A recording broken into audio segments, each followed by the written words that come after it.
Hello students, आज current affairs की बात करते हैं। आज के करंट अफेयर तो कैसे हैं आप? सबसे पहले आप कमेंट करके बताइएगा।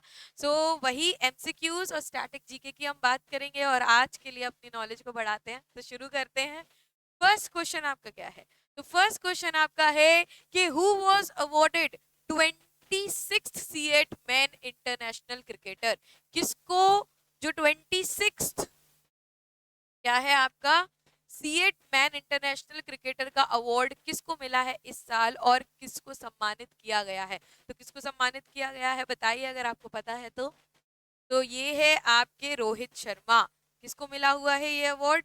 ये रोहित शर्मा को मिला हुआ है ये अवार्ड। ठीक है जी, रोहित शर्मा को ये मिला हुआ है। और ये क्या है? मेंस जो आपकी इंडियन क्रिकेट टीम है, रोहित शर्मा जो आपके कैप्टन हैं, इनको इस अवार्ड से क्या किया गया है? सम्मानित किया गया है। अगर हम ये बात करें इस अवार्ड की तो ये one of the prestigious award है।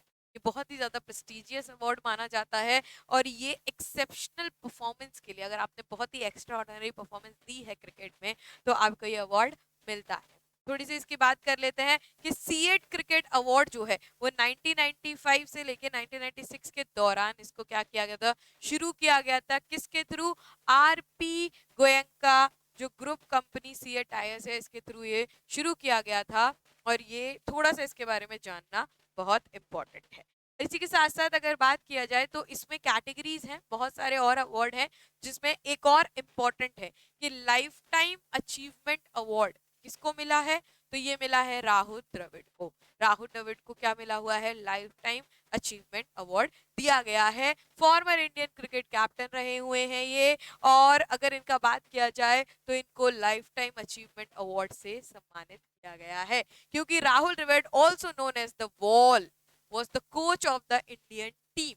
ये कब थे? तो अगर बात करें तो 9th आईसीआईसी जो आपका आईसीसी मेंस टी20 वर्ल्ड कप है उसमें ये कोच थे। और उसी में जो इन्होंने साउथ अफ्रीका के खिलाफ फाइनल जीता था, इसीलिए इनको लाइफ टाइम अचीवमेंट अवार्ड से सम्मानित किया गया है। तो आपको इसमें रोहित शर्मा भी याद रखना है और आपको इसमें आपके प्यारे राहुल द्रविड़ को भी क्या करना है? याद रखना है। इसी के साथ हम सेकंड क्वेश्चन की ओर बढ़ते हैं। तो सेकंड क्वेश्चन क्या है कि in which state India first constitution museum establish? कहां पर अभी होने वाला है जो इंडिया का पहला जो कॉन्स्टिट्यूशनल म्यूजियम है, वो कहां पर अभी स्टार्ट होने वाला है, कहां पे स्टैब्लिश होने वाला है? तो ये कहां पे होने वाला है? ये होने वाला है आपके हरियाणा में। हरियाणा में ये म्यूजियम क्या होने वाला है? स्टैब्लिश होने वाला है। कहाँ? हरियाणा में। तो कौन कर रहा है? तो अगर हम बात करें तो आपका ओपी जिंदल ग्लोबल जो आपकी यूनिवर्सिटी है, ओपी जिंदल ग्लोबल, ये इंस्टीट्यूट जो है, ये इसको अगर बात किया जाए तो इंस्टीट्यूशन ऑफ एमिनेंस कहा जाता है। Establishing the adaptation of constitution of India के दिन पे, जिस दिन आपकी 75th एनिवर्सरी है, जिस दिन आपके कॉन्स्टिट्यूशन को क्या किया गया था? अडॉप्ट किया गया था। ये उस दिन इसको म्यूजियम को क्या कर रहे हैं? स्टैब्लिश कर रहे हैं। इसी के साथ अगर हम बात किया जाए तो जो म्यूजियम है उसका नाम क्या रखा गया है? तो म्यूजियम का the constitution academy and the rights and freedom and the rights and freedom, rights and freedom museum. ठीक है, तो इसका जो नाम है, इसका नाम क्या रखा जा रहा है? The constitution and right and freedom museum, इसका जो है वो नाम रखा जा रहा है। और ये इनॉग्रेट कब किया जाएगा? तो इसका इनॉग्रेशन आपका होगा 26 नवंबर 2024 में इसका इनॉग्रेशन किया जाएगा। ठीक है, this is very much important. और अगर यहाँ बात किया जाए तो ओपी जिंदल ग्लोबल एक क्या है? ये एक यूनिवर्सिटी है जो सोनीपत हरियाणा में है। कहाँ पर है ये? सोनीपत हरियाणा में ये यूनिवर्सिटी। ठीक है, आगे बढ़ते हैं। तो हम आगे बढ़ते हैं थर्ड क्वेश्चन की ओर। थर्ड क्वेश्चन क्या है कि the book Gandhian statements of Bihar Nitish Kumar, ये जो बुक है ये जो ये बुक क्या है आपका, Gandhian statesman of Bihar, Nitish Kumar, ये जो बुक है अगर ये बात किया जाए तो ये बुक कौन रिलीज कर रहा है, किसके द्वारा ये रिलीज की जा रही है? तो इसमें आपके ऑप्शंस हैं कि आपको पता है किसके द्वारा ये रिलीज की जा रही है। अगर मैं इसका हिंट दूं तो ये गवर्नर भी हैं प्रेजेंट डे आपके पटना बिहार के। तो बताइए कहाँ, किसके द्वारा ये किया जा रहा है? तो इसका आंसर है, तो अगर बात किया जाए तो ये बिहार के गवर्नर हैं। तो यहाँ पे ये राजेंद्र विश्वनाथ अर्लेकर, इनके थ्रू ये रिलीज की जा रही है। ठीक है, राजेंद्र विश्वनाथ अर्लेकर के थ्रू ये रिलीज की जा रही है। और राजेंद्र अर्लेकर ये कौन है, ये बात किया जाए तो करंट, आपके करंट 29th गवर्नर हैं बिहार के। और बिहार की कैपिटल क्या है? बिहार की कैपिटल है आपकी पटना। तो ये आपको याद होना चाहिए। और ये अगर बात की जाए तो सर्व भी कर चुके हैं, ये रह भी चुके हैं, 21st गवर्नर रह चुके हैं। ये कहाँ के? हिमाचल प्रदेश के। ये कुछ चीजें हैं जो आपको थोड़ा पता होनी चाहिए। और बिहार के जो गवर्नर हैं उनके बारे में करंट तो पता होना ही चाहिए। तो इन्होंने ये लॉन्च की। और अगर इसके हम ऑथर्स की बात करें तो इसके को ऑथर कौन है? तो इसके को ऑथर हैं आपके बिहार के ही मिनिस्टर अशोक चौधरी और उनकी डॉटर जो है संभावी चौधरी। ये क्या है? को ऑथर हैं इस बुक के। तो ये है the Gandhian statesman of Bihar. Okay, इसके बाद नेक्स्ट क्वेश्चन है who launch the drips. Drips क्या है? ड्रिप्स है disaster resilient infrastructure for power sector. ठीक है, तो ये जो ड्रिप्स है, ये ड्रिप्स पोर्टल जो है, ये ड्रिप्स पोर्टल जो है वो कौन लॉन्च कर रहा है? तो अगर हम ड्रिप्स पोर्टल की बात करें तो ड्रिप्स पोर्टल कौन लॉन्च कर रहा है इनमें से? तो मनोहर लाल खट्टर। कौन लॉन्च कर रहा है? मनोहर लाल खट्टर। आपको पता है मनोहर लाल खट्टर कौन है? तो सबसे पहले हम बात कर लेते हैं डिजास्टर। अगर आपको पता है तो कमेंट कीजिए। तो disaster resource inventory for power sector, ये क्या करती है? अगर हम बात करें तो ये एक ऑनलाइन पोर्टल है कि अगर इलेक्ट्रिसिटी में कोई भी प्रॉब्लम आती है, सडन अगर कोई भी प्रॉब्लम आती है, अगर हम बात करें कोई आइडेंटिफाई पावर डिस्ट्रप्शन, अगर पावर से रिलेटेड कोई भी प्रॉब्लम आती है, कोई भी डिस्ट्रप्शन होता है, किसकी वजह से? साइक्लोन्स की वजह से, अर्थक्वेक की, फ्लड, किसी भी नेचुरल फिनोमिना की वजह से, किसी भी नेचुरल डिजास्टर की वजह से कोई भी पावर में क्या होता है? डिस्ट्रप्शन होता है, कोई भी खराबी होती है, कुछ भी होती है, तो ये क्या हो जाएगी भाई? इसी सब से बचने के लिए, इसी सब की अवेयरनेस के लिए क्या किया गया है?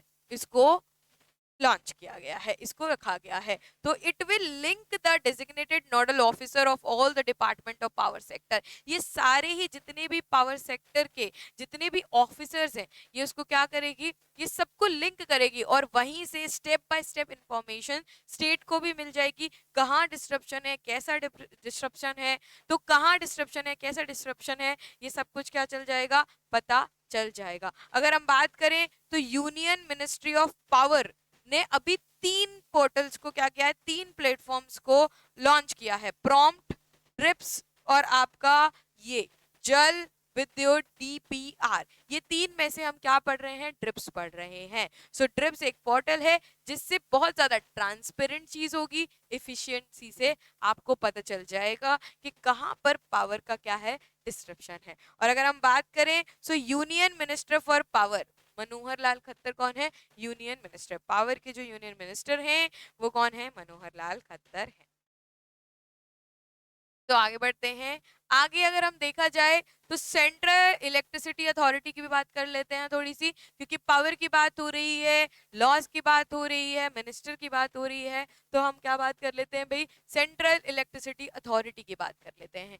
ये क्या है? So the government of India set up the central electricity authority in 1951। 1951 में सेंट्रल इलेक्ट्रिसिटी अथॉरिटी को क्या किया था? स्टेब्लिश किया गया था। ठीक है, ये स्टेब्लिश हमारा क्या हुआ था? किसके अंदर हुआ था? ये एक्ट है इलेक्ट्रिसिटी सप्लाई एक्ट 1948। 1948 जो इलेक्ट्रिसिटी सप्लाई एक्ट है, इसके अंदर इसको क्या किया गया था? इसको स्टैब्लिश किया गया था। The central electricity authority come under the administrative control of ministry of power. तो गवर्नमेंट ऑफ इंडिया की जो मिनिस्ट्री ऑफ पावर है उसके अंदर ये आती है। और अभी ही मैंने बताया मनोहर लाल खट्टर, ये क्या है, ये उसके, बताइए बताइए बताइए, ये क्या है, अभी ही बताया था, कमेंट करके बताइए मनोहर लाल खट्टर कौन है। चीजों को रिकॉल करिए, चीजों को याद कीजिए। It appear the national electricity plan accordance with the electricity policy approve the hydel power. तो जितनी भी, अगर हम बात करें कि जितनी भी इलेक्ट्रिसिटी रिलेटेड प्लान होते हैं, हाइडल पावर प्रोजेक्ट हैं, ये सारी चीजें वो यहीं से डिस्कस होके फुल होती हैं। और अगर हम बात करें कि सेंट्रल इलेक्ट्रिसिटी अथॉरिटी में क्या होता है, तो सेंट्रल इलेक्ट्रिसिटी अथॉरिटी में आपके चेयरमैन और 6 फुल टाइम मेंबर्स होते हैं। चेयरमैन होता है और 6 क्या होते हैं, फुल टाइम मेंबर्स इसके होते हैं। इसका हेडक्वार्टर कहाँ पर है, तो इसका हेडक्वार्टर है न्यू दिल्ली में। ओके, आगे बढ़ते हैं। अच्छा चलिए, नेक्स्ट क्वेश्चन।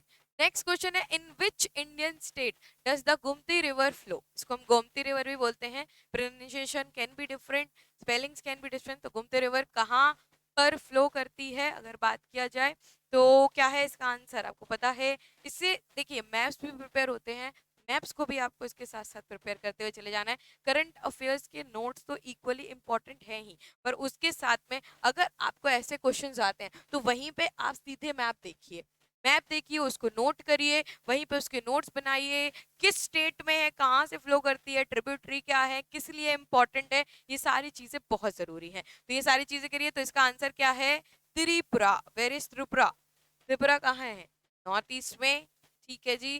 तो यहाँ पर अगर हम बात करें तो त्रिपुरा से ही फ्लो होती है आपकी क्या, गोमती रिवर त्रिपुरा से फ्लो होती है। अब यहाँ पर क्यों ये इंपॉर्टेंट है, ये क्वेश्चन क्यों डाला गया, तो यहाँ पर क्या है, एक डिस्प्यूट चल रहा है बांग्लादेश के साथ। क्या डिस्प्यूट है, तो बांग्लादेश ने ये कंसर्न जताई है। वेयर इज बांग्लादेश, तो बांग्लादेश कहाँ पर है, बांग्लादेश ने ये कंसर्न जताई है कि इसके ऊपर जो एक डैम है जिसका नाम क्या है, डुम्बुर डैम, जो डुमरू डैम है, इसकी वजह से क्या हो रहा है कि डुम्बुर डैम की वजह से बांग्लादेश में बहुत ज्यादा फ्लड आ रहा है, वहां बाढ़ आ रही है, लोग वहां पे रह नहीं पा रहे हैं ठीक से। और इस सब का कारण उन्होंने क्या बताया है, इस सब का कारण उन्होंने इसी रिवर को बताया हुआ है। तो वहां पर हमने जो है, लाइक मिनिस्ट्री है जो है हमारी एक्सटर्नल अफेयर्स की, उन्होंने बोला है कि नहीं, ये डैम की वजह से भी नहीं है, ये रिवर की वजह से भी नहीं है, और सबसे बड़ी बात है ये है नेचुरल कलामिटी। तो आप किसी भी चीज को दोषी नहीं ठहरा सकते हैं, नेचुरल कलामिटी है, हो जाती है तो वो ही हो रही है। ठीक है, इसके बाद अगर हम बात करें, आगे बढ़ते हैं, तो आगे क्वेश्चन है, वेयर इज द खेल इंडिया योग सेना league eastern zone 2024 being held, कहां पर हो रहा है, क्या आपको पता है कहां पे हो रहा है, तो ये है इसका आंसर। इसका आंसर है आपका पटना, पटना बिहार। कहाँ पे हो रहा है, पटना में, बिहार में ये हो रहा है। ठीक है जी। अब इसके आगे बढ़ते हैं कि क्यों, क्या है ये, तो बिहार योगसना स्पोर्ट्स एसोसिएशन जो है, BYSA, इसको आपको याद रखना है, ये क्या कर रही है, होस्ट कर रही है इस लीग को फर्स्ट टाइम। और इसमें 500 विमेन प्लेयर, इसको बहुत ज्यादा इंपॉर्टेंटली याद रखना है, 500 women player from east zone state, जितनी भी ईस्ट जोन स्टेट्स हैं, अब इसमें क्या क्या आएगा अभी हम आगे पढ़ते हैं, तो वो इसमें क्या कर रहे हैं, पार्टिसिपेट कर रही हैं। सो स्टेट्स कौन कौन सी हैं, बिहार, झारखंड, अरुणाचल प्रदेश, असम, मेघालय, मणिपुर, मिजोरम, और इसके साथ में आपके नागालैंड, त्रिपुरा, सिक्किम, वेस्ट बंगाल, उड़ीसा, ये सारी की सारी स्टेट्स इसमें क्या हैं, ये ईस्ट जोन स्टेट्स हैं जो इसमें क्या कर रही हैं, पार्टिसिपेट कर रही हैं। 500 वुमेन, ये बहुत बड़ा नंबर है, इसीलिए ये बहुत ज्यादा इंपॉर्टेंट है। तो 500 वुमेन बहुत बड़ा नंबर है, इसीलिए क्या है, बहुत ज्यादा इंपॉर्टेंट है। इसमें प्लेयर जो है 12 टू 18 ईयर्स भी हैं, एंड आपका 18 टू 55 ईयर्स के ग्रुप्स हैं। ठीक है, चलिए आगे बढ़ते हैं। तो आगे अगर हम देखा जाए तो Madhya Pradesh government conferred Lata Mangeshkar award 2020। तो किसको लता मंगेशकर अवार्ड जो है मध्य प्रदेश सरकार इस बार दे रही है, तो आपके पास ऑप्शन है, किसको दे रही है, तो ये के एस चित्रा, किसको मिल रहा है ये अवार्ड, के एस चित्रा को ये अवार्ड मिल रहा है। ठीक है जी। अब ये अवार्ड का क्या मतलब है, क्यों है ये अवार्ड, ये भी जानना बहुत इंपॉर्टेंट है। तो सबसे पहली बात तो ये किसको मिल रहा है, के एस चित्रा को ये अवार्ड दे रही है। कौन दे रही है, मध्य प्रदेश सरकार दे रही है। कौन सा अवार्ड दे रही है, लता मंगेशकर अवार्ड दे रही है। ये जो अवार्ड है ये द स्टेट कल्चर डिपार्टमेंट, कौन देता है, जो स्टेट का कल्चर डिपार्टमेंट है, ये इंपॉर्टेंट है, ये इस अवार्ड को देता है हर साल लता मंगेशकर की बर्थ एनिवर्सरी। तो लता मंगेशकर की बर्थ एनिवर्सरी पे ये अवार्ड दिया जाता है हर साल। ठीक है। For the first time the award ceremony will take at an auditorium, जो लता मंगेशकर की याद में जो ऑडिटोरियम बनाया गया है उस ऑडिटोरियम में ये पहली बार इस अवार्ड को दिया जा रहा है। तो ये बहुत ही बात है और ये सम्मान की बात है कि एस चित्रा के लिए कि उनको ये अवार्ड मिल रहा है। ये अवार्ड जो है वो 1984 में बनाए गए थे। क्यों बनाए गए हैं ऐसे अवार्ड, क्योंकि एनकरेज करना है ना आर्टिस्ट को, आर्टिस्ट को अंदर से लगना चाहिए कि भाई किसी भी, अगर आप किसी भी स्किल को जानते हैं तो एनकरेजमेंट बहुत जरूरी होता है। अगर आप कोई भी काम करते हैं तो आपको ये लगता है कि समाज, क्योंकि आप सोशल एनिमल हैं, तो आपको ये लगता है कि समाज में मुझे इसके लिए क्या मिलना चाहिए, थोड़ा अप्रूवल, थोड़ा अप्रिसिएशन तो मुझे समाज में मिलना चाहिए। और हर कोई ये चाहता है, आप भी चाहते हैं, अगर आप अच्छे नंबर लेके आए, आप कुछ अच्छा करें तो आपके माँ बाप, आपके फ्रेंड्स, फैमिली सब आपको क्या करें, थोड़ा सा अप्रिसिएशन तो दे ही दे। तो उसी अप्रिसिएशन के लिए कि भाई आर्टिस्ट को एनकरेज करना है कि वो क्या करे, और इसकी इसीलिए 2 लाख कैश प्राइज भी, और ये बहुत इंपॉर्टेंट है, मध्य प्रदेश सरकार इसको कर रही है। ठीक है। आगे बढ़ते हैं। नेक्स्ट क्वेश्चन है, सुप्रीम कोर्ट हैज कॉन्स्टिट्यूटेड, ये बहुत इंपॉर्टेंट है, national task force. Supreme court ने क्या बनाया है, नेशनल टास्क फोर्स बनाया हुआ है। ठीक है। कितने मेंबर्स का बनाया हुआ है, सेफ्टी ऑफ डॉक्टर्स। आपको पता है कि अभी क्या हो रहा है, वेस्ट बंगाल के केस की बात किया, रेप केसेस की बात किया जाए तो क्या क्या, लाइक कितनी हीनियस तरीके से, कितने गंदे तरीके से, लाइक कहते हुए भी आपकी रूह कांप जाए जिस तरीके के अपराध चल रहे हैं, और डॉक्टर्स के साथ जो आपकी जान बचा रहे हैं, अगर उनके साथ ऐसा कुछ होता है तो बहुत ही गलत है। तो सुप्रीम कोर्ट ने फाइनली, ये चीज मुझे बहुत ज्यादा पसंद आई है कि सुप्रीम कोर्ट ने इस पे एक फोर्स बनाई है, दैट नेशनल टास्क फोर्स इसमें बनाई हुई है। तो कितने मेंबर हैं इस टास्क फोर्स में, तो इसमें है आपके 10 मेंबर, और ये बहुत ज्यादा जरूरी है। 10 मेंबर हैं आपके इस टास्क फोर्स में। और अगर हम इसकी बात किया जाए तो अगर देखा, safety and wellbeing of doctors, safety and wellbeing of doctors के लिए ये टास्क फोर्स जिसके थ्रू, सुप्रीम कोर्ट के थ्रू बनाया गया है। इसमें कितने मेंबर हैं, तो इसमें 10 मेंबर हैं, क्योंकि आपको पता है कि कहीं पर भी हो, कितने सारे केसेस हो रहे हैं और कितनी सारी ह्यूमैनिटी पे एक तरीके से ये अटैक है, और उस चीज को हमें ही सही करना पड़ेगा। हम सिर्फ ब्लेम करके नहीं बैठ सकते। हमारा काम, हम जिस सर्विस में जाना चाहते हैं, या as a normal human being, एक सिटीजन की तरह भी, ये किसका काम है, हमारा काम है। और हम ही लोगों को आपस में उठ के इंस्टीट्यूशंस को उठना पड़ेगा, सरकार को उठना पड़ेगा, हमें उठना पड़ेगा, और अवेयरनेस फैलानी पड़ेगी अपने अपने स्तर पे जो भी हम काम कर पाए। तो अगर हम बात किया जाए, ये जो रेप और मर्डर केस हुआ है ट्रेनी डॉक्टर के लिए कोलकाता में, इसके लिए, इसके बाद से ही ये क्या है, ये नेशनल टास्क फोर्स क्या है, बनाई गई है। और इसी में ही आपके एक बेंच में जो आपके चीफ जस्टिस ऑफ इंडिया हैं, डीवाई चंद्रचूड़, इन्होंने क्या बोला हुआ है, इन्होंने बोला है कि ऐसे ही वायलेंस और सेक्सुअल वायलेंस के खिलाफ ऐसा सच अभी तक कुछ है नहीं है, तो कुछ ना कुछ तो हमें क्या करना पड़ेगा, इन सीरियस मैटर पे अपनी आवाज उठानी पड़ेगी, और कुछ तो स्टैब्लिश करना ही पड़ेगा कि सब लोग बचे रहें, हमारी बेटियां, हमारे बेटे, सबके लिए बहुत जरूरी है। ठीक है। आजकल सिर्फ लड़की और लड़का कुछ नहीं होता, दोनों के लिए इम्पोर्टेंट है।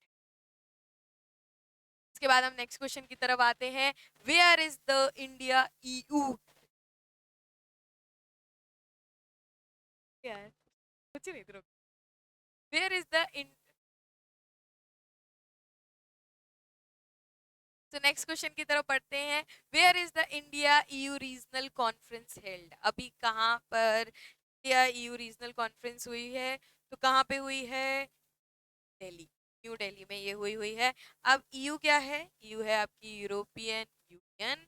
यूरोप कहाँ पर है मुझे बताइए, मैप में देखकर लोकेशन मेरे को जाननी है, वेयर इज यूरोप। ठीक है, तो ईयू के बारे में थोड़ा सा जान लेते हैं। सबसे पहले तो ये जो कॉन्फ्रेंस हुई है ये क्यों हुई है, तो ये इंडिया ईयू रिलेशंस लाइक तो अच्छे करने के लिए, और साथ साथ में बहुत सारे की पॉइंट्स हैं, की मुद्दे हैं, इश्यूज हैं जिनके ऊपर ये बात हुई है, जैसे कि काउंटर टेररिज्म, टेररिज्म के लिए, क्योंकि टेररिज्म किस तरीके से बढ़ रहा है एक्टिवली भी और पैसिवली, तो उन सबको रोकने के लिए, काउंटर करने के लिए टेररिज्म को, और उसके साथ में अपनी जो रीजनल पार्टनरशिप है इसके लिए, एंड उसके साथ में अगर हम बात किया जाए तो यूज इंडो पैसिफिक स्ट्रैटेजी, ठीक है, इन सब के लिए कि भाई क्या क्या चीजें की जाएं, क्या क्या साधनों का उपयोग की जाए जिससे कि पार्टनरशिप और अच्छी हो, ट्रेड और अच्छा हो, टेक्नोलॉजिकल डेवलपमेंट और अच्छा हो, और साथ साथ में जो भी समाज के इविल्स हैं, टेररिज्म एंड ऑल, इन पे अटैक किया जा सके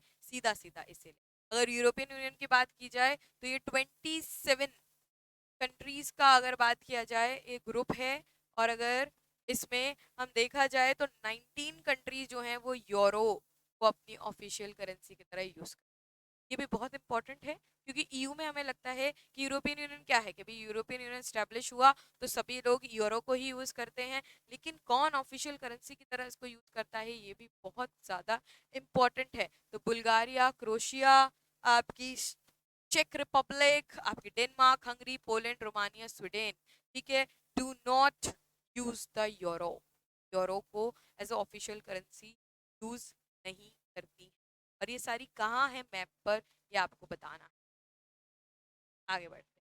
अगर हम आगे बढ़े तो रिसेंटली साइंटिस्ट हैव डिस्कवर्ड, क्या डिस्कवर किया, liquid water, liquid water in the depth of surface of which planet, कौन सा ऐसा प्लैनेट है जिसके डेप्थ क्या फाइंड किया गया, लिक्विड वाटर फाइंड किया गया है। इंपॉर्टेंट है ये वाला क्वेश्चन। तो कहाँ पे फाइंड किया गया है, मार्स, मार्स पे आ, ठीक है, मार्स पे क्या किया गया है, वाटर फाइंड किया गया है। सो देखा जाए तो according to the study there could be oceans worth of liquid water in the rocky outer crust of Mars की जो आउटर क्रस्ट है वहां पे सरफेस की डेप्थ में क्या मिला है, वाटर मिला है, और ये अनुमान लगाया जा रहा है कि भाई वो ओशियनिक वाटर है। ठीक है?